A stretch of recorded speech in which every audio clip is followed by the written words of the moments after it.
Madison with you, and let me welcome the author of an interesting book, Perceived Principles, but it's P.E.R.C.E.V.D.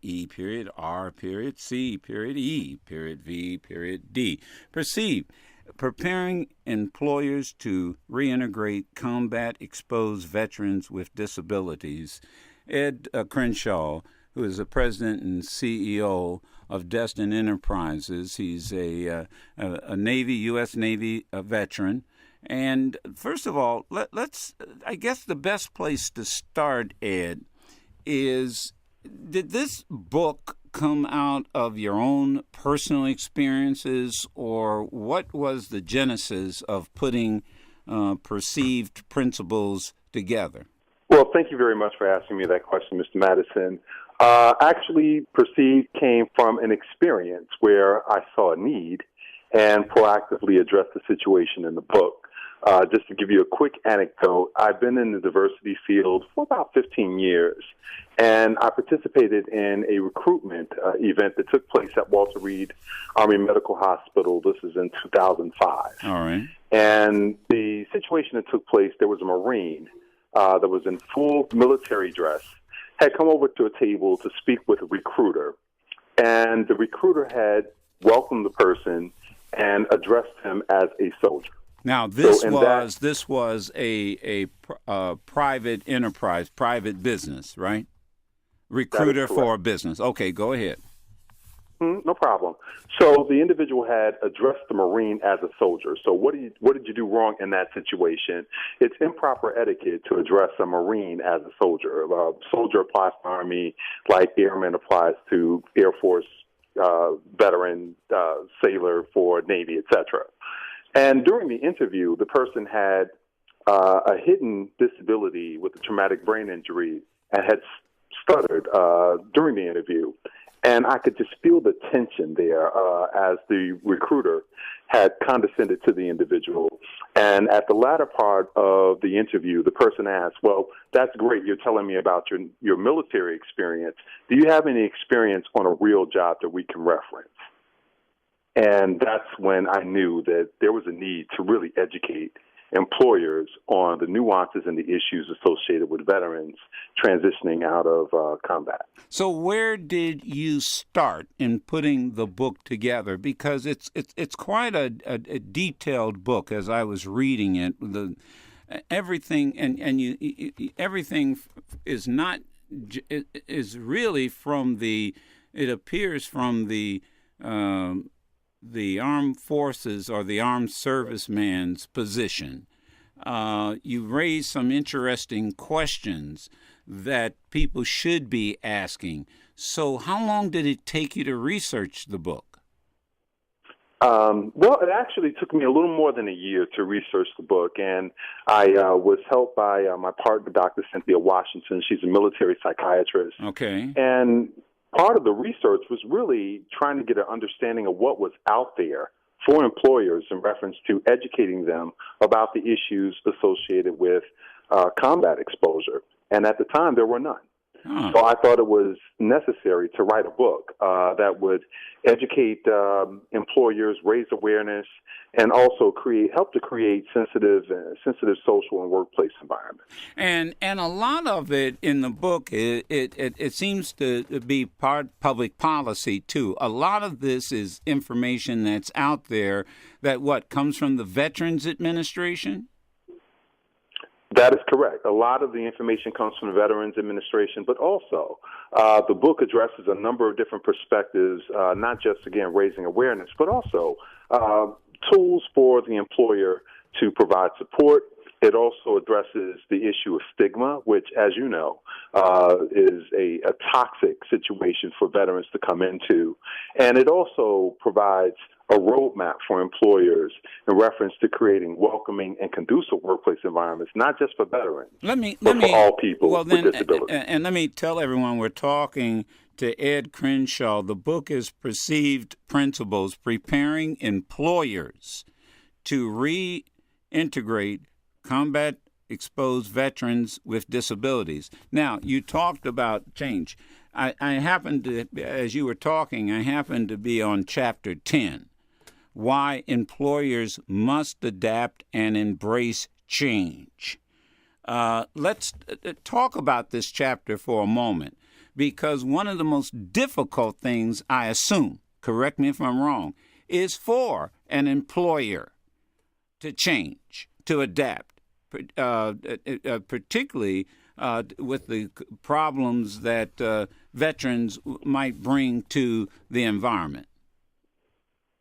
Well, you're 150% correct on that. It's very difficult to ask employers to change the way that they do business. Or change the organization. Absolutely. Yeah. To change the culture of an organization. Right. So we really had to do our research. And one of the things that was really glaring to us, and not just developing the book, but also creating a training program for organizations, is really presenting to them the business case.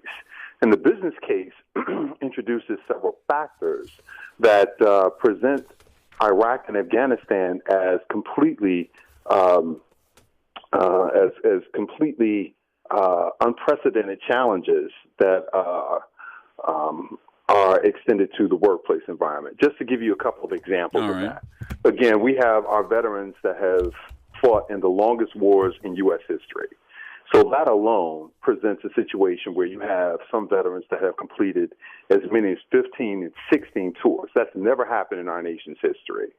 So that's a factor that we have to consider.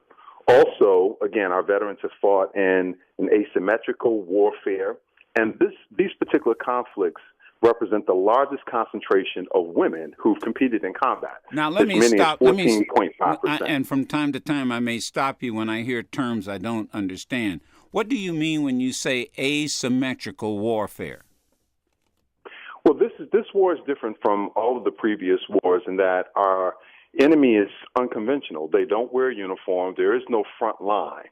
Our veteran forces have had to make several major adjustments in terms of being properly prepared to address this particular type of warfare.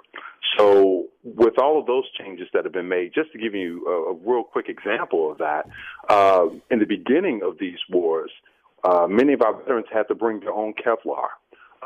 Many of the combat vehicles were not lined with the type of metal that would withstand IEDs. So there's a number of different things, again, that our veterans have had to deal with as a result of these wars. And the situation is just as revolutionary as 9/11. If you think about it, everything in our society has changed since 9/11, and the way we think about veterans should also change with these two wars. My guest is the author of the P.E.R.C.E.V.D Principles, Preparing Employers to Reintegrate Combat-Exposed Veterans with Disabilities. So what does an employer do, and who does an employer turn to be able to, as you indicate, build the business case for change? Are there agencies? Obviously, companies like yours are available, and that's one of the reasons the book is available to everyone, and we're going to put it on our Facebook. But boy, it would seem very difficult to find sources to go in and help educate and prepare your other managers and directors. Well, Mr. Madison, I'm glad you asked that question. This is not a propaganda type situation. You have a lot of employers that are very altruistic about hiring veterans and have very robust initiatives. Sure. But the truth of the matter is, inadvertently exposing veterans to insensitive workplace environments can actually exacerbate conditions and is a major disservice to the talent that they're looking to combat. The most difficult thing that we found is actually getting employers to take a look at their own practices. Many employers may think that a one-size-fits-all type of training program will address the issue, but every organization has its own unique challenges. So it's important to provide an assessment where you can look at all of the issues, everything from cultural competency to workplace environmental issues. All of these different things, again, that can create inhospitable workplace and social environments for veterans. Those things have to be looked at. One of, as I also go through the book, and we talked in great detail about this because it was just in the news a few days ago. Women in the military, you write the chapter, facing a unique set of circumstances. And, of course, one of the things that they're facing or have faced in the military is sexual trauma. And there's been a lot said about it in recent days.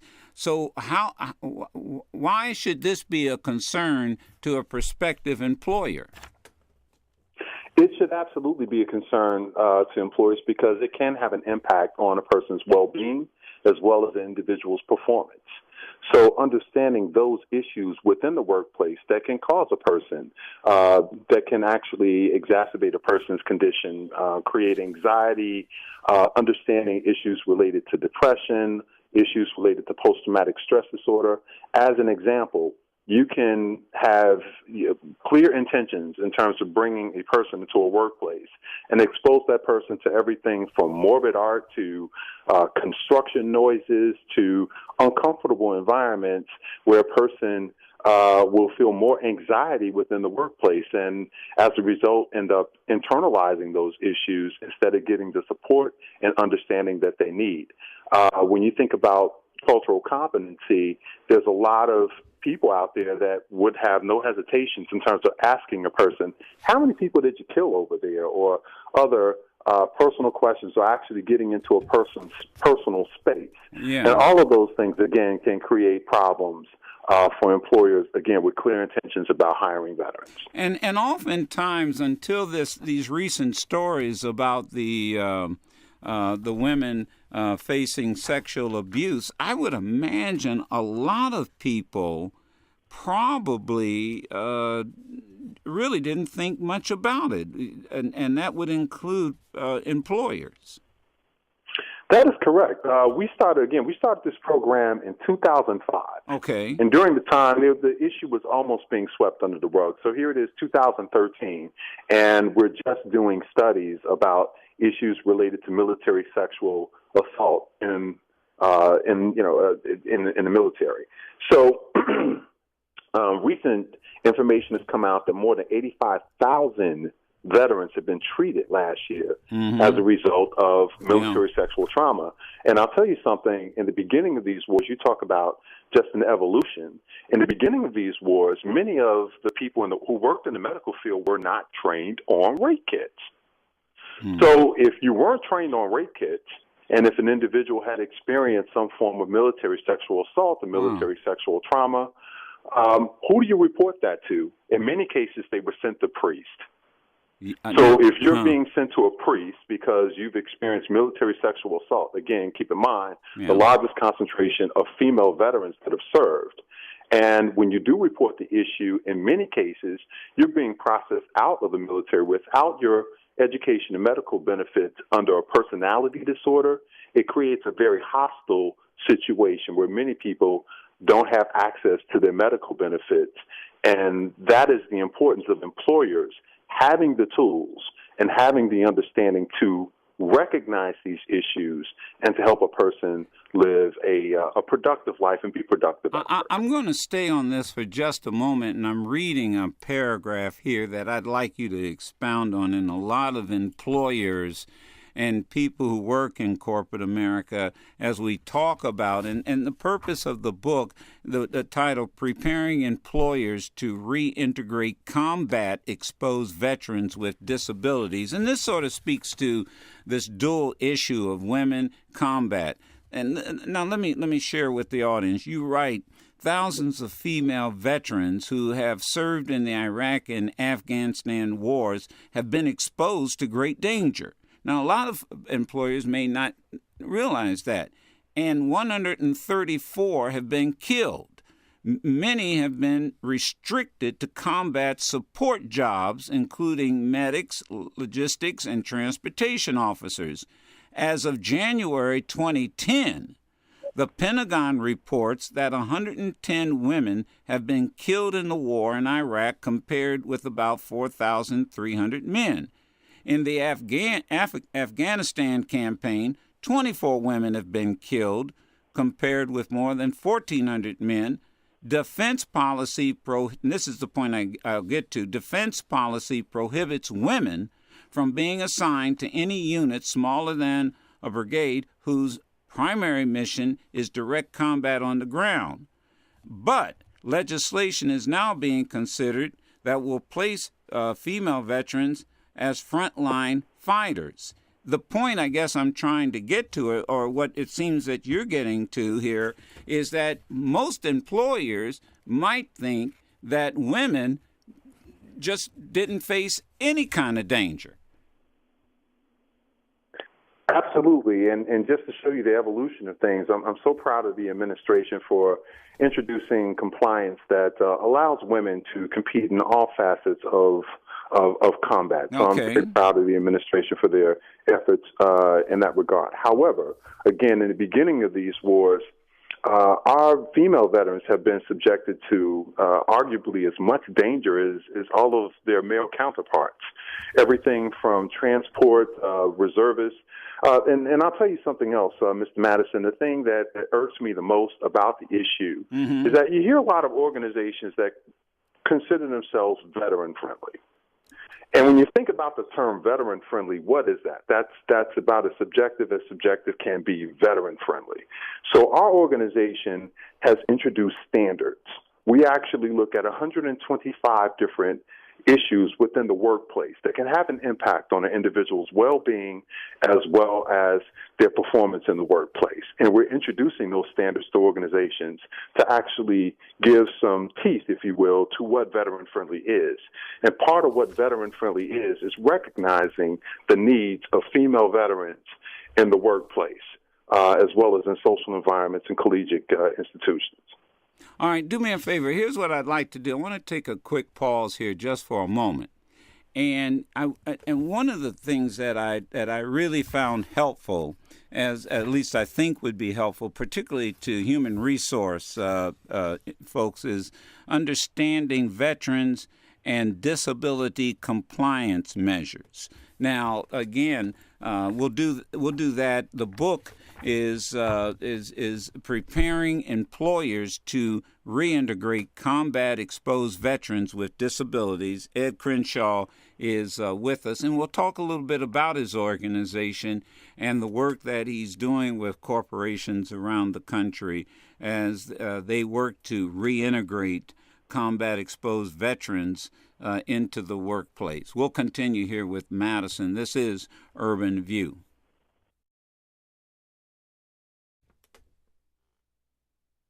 We're going to continue with our guest. It's a book that I have in my hands, and I'll just read a couple of comments.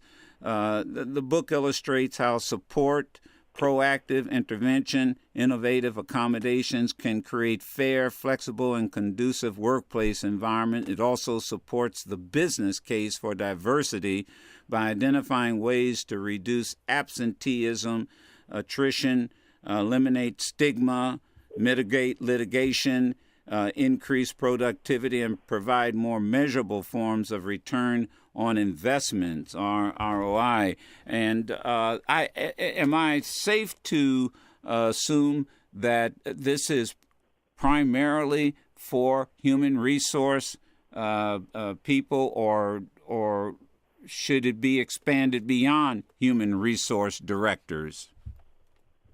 Absolutely. It's for everyone within the workplace. And our training speaks to training all of the employees, not just, again, senior management or human resource people, but all of the rank and file people as well. When you think about it, Mr. Madison, we hear PTSD tossed around in the media just about every day now. And there's so many different misconceptions associated with the issue of post-traumatic stress disorder. And it really kind of extends a black eye to many of our veterans. So if you ask 10 different people, if you will, what post-traumatic stress disorder is, you may get 8 different answers. So it's important that everyone has a universal understanding of not just post-traumatic stress disorder, but what all of the various issues are associated with combat exposure. And from that standpoint, understand the do's and do nots in terms of creating hospitable workplace environments, and that's kind of where we start with the issue. You have a list of facts, questions, and answers for employers. I just want to go through a few, and let's talk about why you put this in. I would think that most human resource folks, most people in who are employers, would know some of these issues. They should. Do you find that people are just ignorant of them, that they aren't doing the research, and is it causing problems in the workplace? I mean, let me give you an example. Let me give the audience some examples. You have several Q&A here. Can an employer refuse to allow an employee to attend scheduled drills or annual training? Is there a limit to the amount of military leave an employer must permit? What is not included in a 5-year cumulative total? And it goes on and on with about 18, maybe 20 or so questions, 18 questions. And as I was reading through these questions, I must admit, I had never heard these questions, certainly didn't know the answer, but I thought to myself, well, gee, a human resource person might, but not every company has a human resource person. Absolutely. And it's so easy for an organization to get into trouble from a legal perspective for violations of what's known as USERRA. And USERRA is an acronym for Uniform Services Employment and Reemployment Rights Act. So there's a lot of misunderstanding and misconceptions when it comes down to not just understanding the needs of veteran employees, but also respecting the needs of U.S. Veteran reservists as well. And I'll tell you something, Mr. Madison, it may seem like something that an employer may take for granted. As an example, federal employers pride themselves as being model employers. But if you look at the statistics, federal employers, the model employers we're speaking of, are the biggest violators of USERRA compliance. Why is that? It's because, again, the understanding of issues and needs associated with veterans is subjective at most. Some people understand it. Some people understand it more than others. Some people have a vague understanding of the issues. And one other issue I'd like to introduce to you, Mr. Madison, in reference to unprecedented challenges. This is the first time in U.S. history that the military has authorized the use of antipsychotics, antidepressants, and sleeping pills for our veterans who have served in these wars. I was not aware of that, and that could be that could very well be a problem. Again, in the private sector, couldn't it? Absolutely. So if you don't understand the symptoms, if you don't understand the highs and lows of different types of medications and its impact on performance, it's easy for someone who's not subjected to those medications to judge an individual and ultimately punish a person because of their performance or something that's related to their treatment for particular types of conditions. And many of these drugs, as you know, come with a black box of contraindications that can impact the person from irritability, anger, sleep disorders, and even thoughts of suicide. So what happened? We have to do a better job of understanding. Okay, now understanding, but first you got to be knowledgeable. So here's the thing that comes to my mind. Let's say I'm an employer, maybe a small employer, maybe a major corporation, and I'm gung-ho, I'm a Walmart type, I've got public announcements, I'm going to hire veterans, and now I hear Ed Crenshaw saying to this audience, this is the first time that they've, provided these kinds of drugs. And what happens if I punish, discipline, or even fire a veteran who are given these drugs legally. Am I now liable? Does that veteran have a case? How does that work? Well, I'm glad you asked that question. And again, our intent is not to scare employers. Sure. We certainly want employers to recognize, again, the talents and skills that veterans bring to the table. But we just want an informed audience. We want to inform employers of the do's and do nots. And the book actually serves as a roadmap for organizations to better understand the issues, better understand the challenges.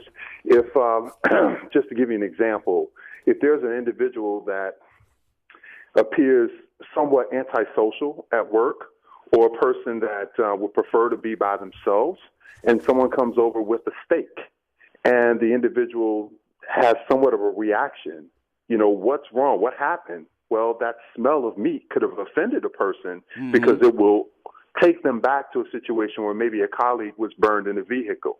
So the more we know, the more we understand, the more we can create sensitive workplace environments and certainly be in compliance when it comes down to EEO issues, USERA, et cetera. Part of what we do in terms of educating our audiences is getting them to understand that the issue of disability, whether it comes in the form of a physical disability or hidden disability, is a very significant emerging issue.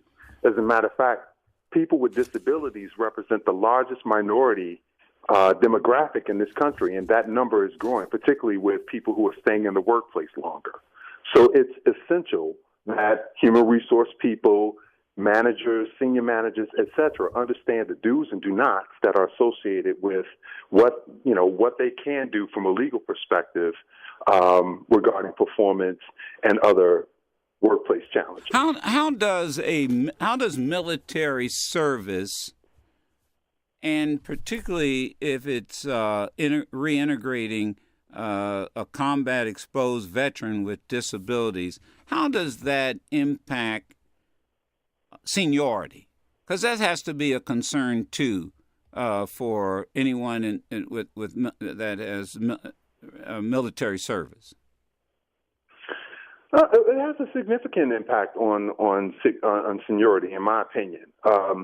Again, when the individual comes into the workplace, they have to certainly be oriented to the culture of working in a civilian workplace environment.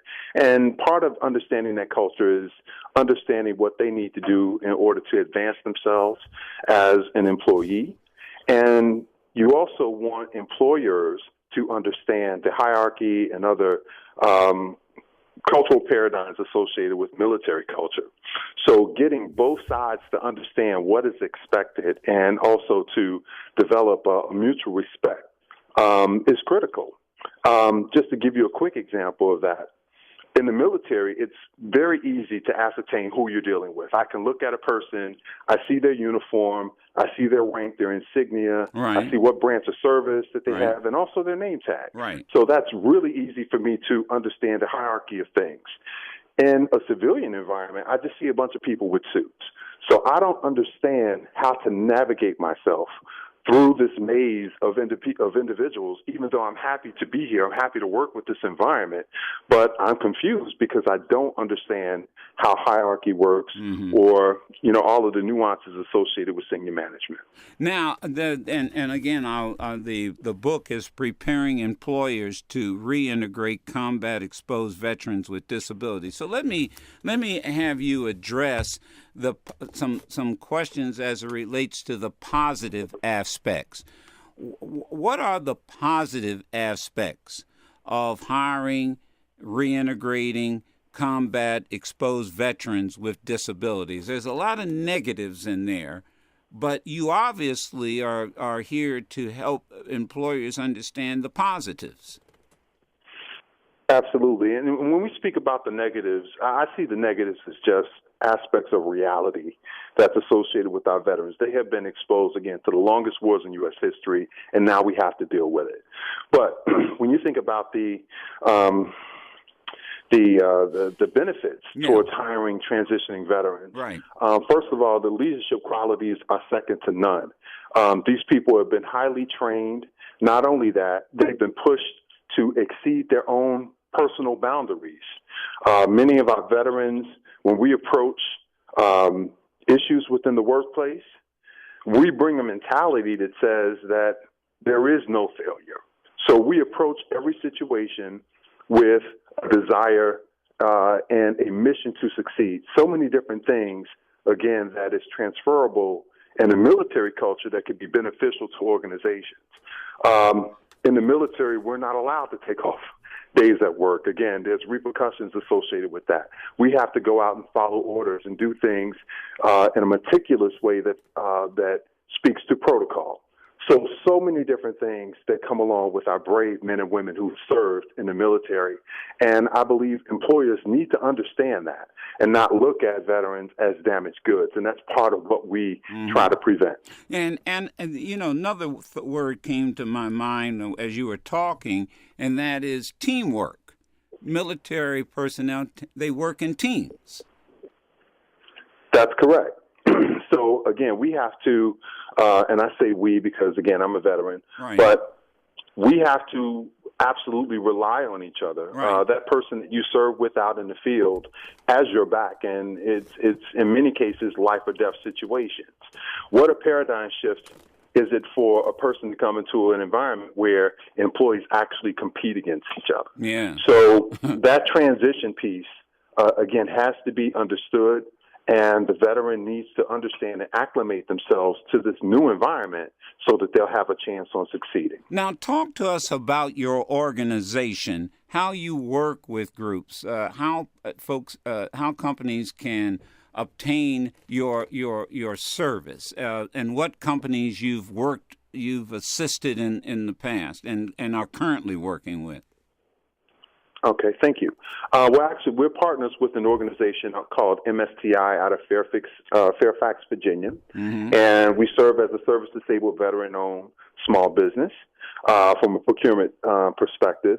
But a little bit about our approach. Our approach is distinctive in the workplace in that we feel just offering a generic training program just to be able to say, oh, yeah, we trained our people, they understand various nuances associated with veterans, again, doesn't adequately address the issue. You have to, again, look under the hood and understand, because there may be some people that are not as educated when it comes down to disability etiquette or do different things, again, that can not only create problems for employees, but also create problems for customers. So we look at all of those different things, 125 different issues within the workplace. And from that standpoint, all of our training programs are customized. A little bit about our philosophy, we generally apply what's called the why, the what, and the how. And the why is oftentimes when you bring people into a training class, their arms are folded, and they're like, why am I here? I got other things to do. Sure, right. So we only have about a minute and a half. Yeah, we only have about a minute and a half. Yeah, but go ahead. Finish up your point. Go ahead. Okay.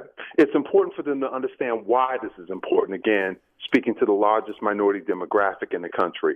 And then the what provides a universal layman's understanding of the medical issues, the military issues, everything that's associated with combat exposure. And then the how goes into everything from compliance to how do you address these issues to how do you create conducive workplace environments, how do you eliminate stigma, the whole bit. So it's the why, the what, and the how. All right. And the great thing is with metrics, we can look at it on the back end and determine our success. Yeah. Here's the deal. It's Ed Crenshaw. The book is preparing employers to reintegrate combat-exposed veterans with disabilities. Real quick, a website, email, or telephone number if people want to get in touch with you, companies want to get in touch with you, because we've got to encourage employers to hire these young men and women. We have to do that. How can they reach you quickly? Sure. Our website is destinnenterprises.com. That's DESTIN enterprises.com. And we're also on Twitter at #, at P.E.R.C.E.V.D, P-E-R-C-E-V-D, and our phone number is 443-538-1351. And as you mentioned, Mr. Madison, it's important for employers to hire veterans. However, subjecting them to insensitive workplace environments is defeating the purpose. That's absolutely right. You're absolutely right. And it's and this generation, it's unique. It's very unique. As many wars bring back unique problems, each war brings back their own unique problems, and you have to recognize that this is what's happened with these two wars, the longest we've ever fought. I'll make sure that the book and the information is on our Facebook, okay? So folks can go to joemadison.com. There's a mouthful, a lot of information there given quickly. But we'll get it up on our Facebook. And Ed Crenshaw, thank you so much and we'll share this also with our American Forces Radio Network. So appreciate you taking the time to be with us. This is Urban View, Madison here.